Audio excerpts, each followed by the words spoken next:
শীতের সকালে চা খাওয়ার জন্য আমরা এসে হাজির হয়েছিলাম ফালতু টি সেন্টারে। এটা হচ্ছে তোমার ধর্মতলায় এবং চাঁদনি চকের মাঝখানে। আর এই চায়ের দোকানটা তোমরা সবাই জানো ভীষণ ভাইরাল। আর এর চা এবং স্ন্যাক্স অসাধারণ খেতে।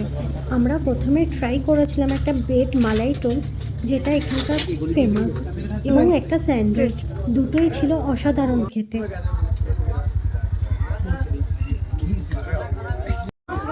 খাও, কে বলো কেমন। খাও খাও খাও খাও, কেমন টেস্টি বলো।